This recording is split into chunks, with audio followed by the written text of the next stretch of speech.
marine, that's it. There is only one marine on the map. So how much damage can one marine in a bunker do? A common misconception players have right up to a high level is that if there's a bunker with a marine in range of your mineral line, you know, it does a huge amount of damage. One marine still only does the damage of one marine. He gets 8 times the life inside a bunker, but he still takes about 7 shots just to kill a Zergling. So you're actually completely fine with that. So 2 things Welshie can fix in his game already.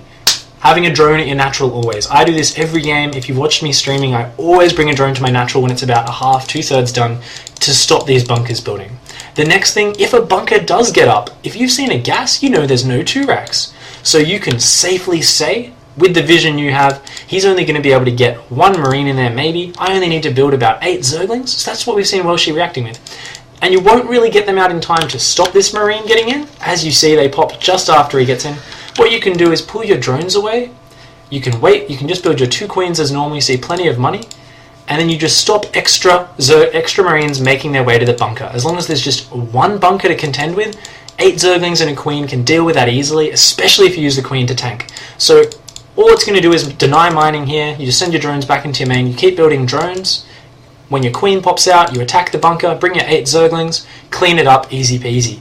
Now instead, because Welshie isn't aware of this fact, he isn't aware that because they've got a gas, they can't really do that much with a bunker. And because of that, we're going to see him throw 2 spine crawls, which is a massive money sink this early in the game. And then ends up assaulting it just with the 8 Zerglings anyway. And look at that. Only lost 2 Zerglings despite engaging in a tight choke. So another little thing Welshie could have already done handling this early pressure is move the Zerglings past it. General Zergling micro, you right click past, and then you A-move once your units are wrapped around the whole surface.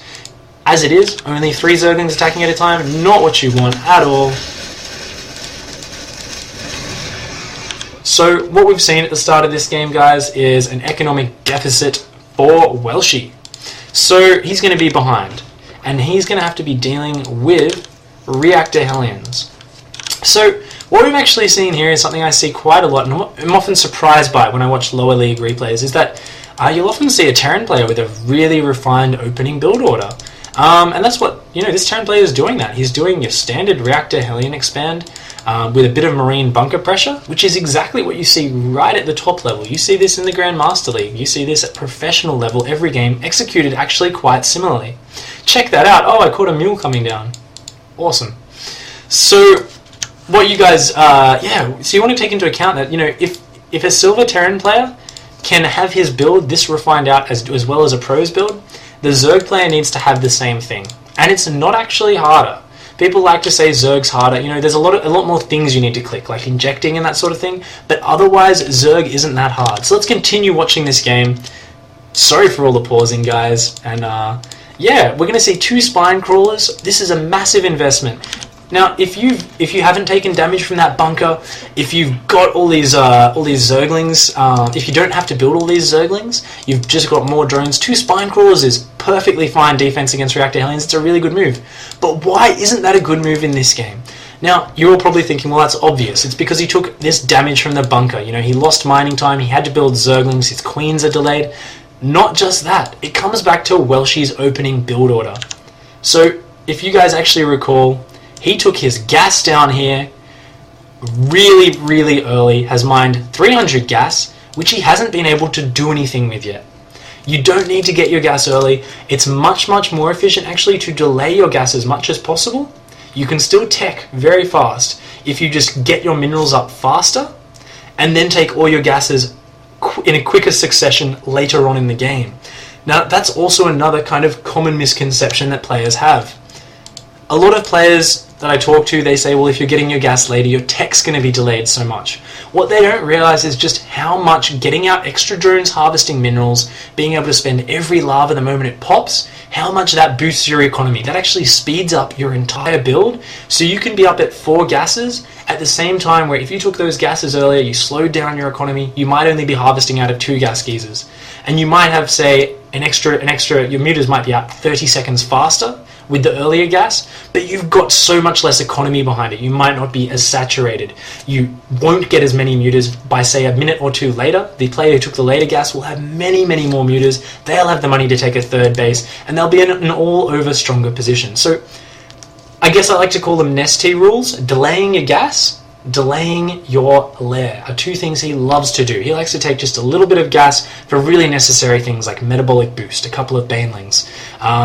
What else do we see? People like Spanishiwa creating these really amazing builds. You don't need to actually have good control to execute. It's just a matter of knowing how to manage your economy. So let's hop back into the replay. I'll try not to spend too much time talking about these basic points then, so I don't bore you to death spending an hour analysing a half-hour replay. Let's go through it a bit faster now. So he's getting that ling speed, he's pulled off gas, because you see, so this is what I was saying, Welshy's smart. I think he knew what was going on, he wanted to pull off gas originally, but he got distracted. And that's always a risk you're going to take. Any really fast aggression, your ling speed's not going to be ready in time anyway. So you might as well just get the gas a bit later in case that's the case. In case that's the case. I sound like a retard. So, what we're going to be looking at now is just how well she builds up. Definitely not really enough room to look at both players' builds. We won't have enough time. We'll be looking at Terran in the next replay. So, here we go, just pumping drones. But look at this. This is something you guys want to look at when you're analysing your own replays. A little tip. We'll just watch these Hellions come in first of all. Get denied by those spine calls. You see, 2 spines, really good against Hellions. Back to what I was saying, whenever you're watching a replay, look at what I'm actually doing on screen. This is exactly how I watch a replay constantly. I do this. That's me checking my saturation. So let's talk about saturation really quickly. How many workers do you want a base?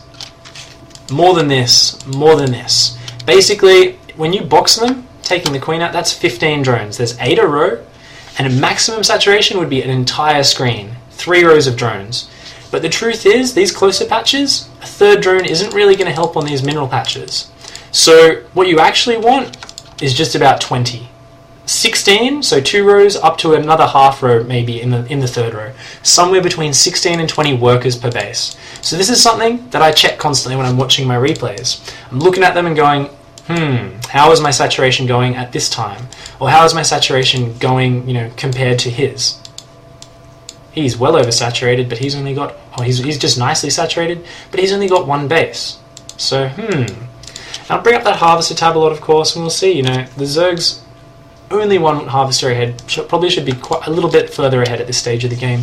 So, that being said, what else do I look at? I select my hatcheries. I click 1, I hold down shift, and I left click on the other hatchery, and I look down here, and it says 4, 5 lava. That's unspent lava, that's bad macro. If you're not spending your lava when they pop, then that's a problem. Not every single lava that pops out, but I'm talking about when an inject pops. When you've got 5 lava pop out, you put another inject on that hatchery, you need to immediately do it again. And look at this, Zergling's turn. So this is a nice move from Welshy. Moving away from the macro, moving away from doing clever things. If your opponent leaves his units there, they're in vision, you can kind of see them. It's a good bet he's not going to be looking at them all the time. So going out there, going for the surround, not a bad move. If the Hellions aren't microed, Zerglings are actually really effective against them. So, what was I going on about? I was going on about how you want to be, looking at your replays. You want to be making sure your injects are synced up as well. For all those Zerg players, you see this inject, getting close to finished, this one as well. So you can tell that Welshy's injecting at the same time, and that's really good. Because if you're not injecting at the same time, there's something which I like to call inefficiency, disorganization, and basically what causes Zerg players to cry so much and whine about this game is those 2 factors, being disorganized and just not doing any of your actions efficiently. So the prime example is if your injects aren't in sync. If you've got 1 inject halfway done, 1 all the way done, you're having to go, oh, okay, this one's done, inject. This one catches up, and you're like, okay, this one's done, I've got to inject this one. And each time after 1 injects, there's 5 lava sitting there. So if you leave that sitting there, that's stagnant lava you're not using. You're not macroing quite well. So you want to be spending that lava each time after you inject. So you're like, okay, I've got to inject, I've got to spend lava. Alright, 20 seconds later, I've got to inject, now I've got to spend lava. It doubles your work if your injects are out of sync. If you've got 3 injects out of sync, it triples your work to efficiently macro. So even if one of your injects is halfway behind, wait until your injects are in sync and then start macroing in order. what you always want to do is actually macro in a macro cycle. It's something everyone is familiar with. My ramblings on forums and coaching is really familiar with. You always want to inject on all your hatcheries at once. Then immediately after, you spend all that lava, whether it's drones, fighting units, whatever. As you're holding down, say D for drones, as you're holding down that D key, you're glancing up at the top right of your screen and you're going, I'm going to be supply capped pretty soon. So I'm going to build overlords very, very soon, or with a few of my lava that's left over, or that pops right after I spend it on drones. And then fourthly, I'll say, okay, that's my main macro tasks, add creep spread in. Creep spread isn't as important until you get to about kind of gold diamond level at least, but it's still something you can work in there. And if you're doing this macro cycle in that order, what you can actually do is you can organize your tasks, so you can finish all of your macro in about 10 in-game seconds, because inject, inject, inject, select all your hatcheries, S, hold down D, build some overlords, spread some creep. And once you get that organized and efficient at it, you don't even need to think about what you're doing. And sure, it sounds like being a robot. Everyone used to always tease Idra because he was the only Zerg with really good mechanics, because he actually trained really hard at the start. He got used to it, and then everything became easy for him and natural, and he could start using a lot more creative things in his play. And that's something you need to do as a Zerg player. If you want to be able to mix more creativity in your play and at the same time improve and be successful, you've kind of got to devote part of your time to making sure all your macro is efficient and organized, and making sure you can do it without thinking about it. So that's kind of the number one tip for all Zerg players out there in my eyes. I repost this across forums whenever any new players asking for advice, always trying to explain that macro cycle to them and explain to them the idea of practicing that way. So I can see Welshie's actually taking that into account already. He's already doing his injects at the same time, which is really nice. But there is a lot of lava sitting here, so he's not actually following the next stage of the macro cycle. He's just doing the injects. 15 lava sitting here for over a minute, or about a minute's time, and then 30 Zerglings. And he's still on 32 drones, but taking a third base. So let's bring it back to saturation, guys. This is something that happens at the lower levels. People don't check saturation. People up to masters even don't check saturation sometimes. Let's look at this. Now, looking at what's going on to a lower league player, you might say, look at the map. He's taking a third. He's got creep spread. He's got a pretty decent army. He's got a lair. He's got all 4 gases going. You know, this is pretty mid-game. This is kind of the mid-game stage. But you know what, when I look at this game, I would say Welshie is on 32 drones. He is stuck in the Stone Age in terms of economy. He can't support this much gas. There's no way he's going to be able to spend this lair tech, use any of that tech, because he doesn't have the economy. And how do I tell this? I box the workers on minerals. Only 13 drones on his main base. Only 7 on his natural. That's a total of 20 drones harvesting minerals at 11 minutes into the game. If you've ever watched an ST play, he's going to have 70 drones almost every game by this stage. Not 20, 70. So already we see that Welshie's kind of going ahead of his game. He's not quite macroing right. He needs to start following that next step of the cycle. He needs to start just building those units immediately after his injects pop. Keeping those drones going. And a lot of players, I guess, they hear this advice from me and they say to me, but won't I die if someone attacks me? You know, I'm only gonna have drones. Not really, because you're gonna have your drones so much faster. You're gonna look at your bases and say, I've got so many drones, I need to build units. But the thing is, if you do it efficiently with your macro, and you don't leave that lava sitting there, you'll actually get to the same point in the game where you got attacked and killed in the previous game, and you'll have double the drone count and the same or bigger army. And this is just the way that people don't quite comprehend sometimes how fast having that economy earlier actually boosts your economy.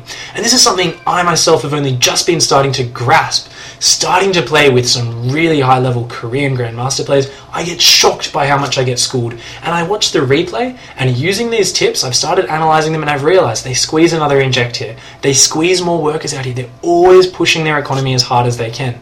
And sure, it's not something you need to actively think about that much at the lower levels, how risky can I be, but it's just a matter of always at least build units or drones straight away. Always build the units so you feel safe, so you can go back to droning.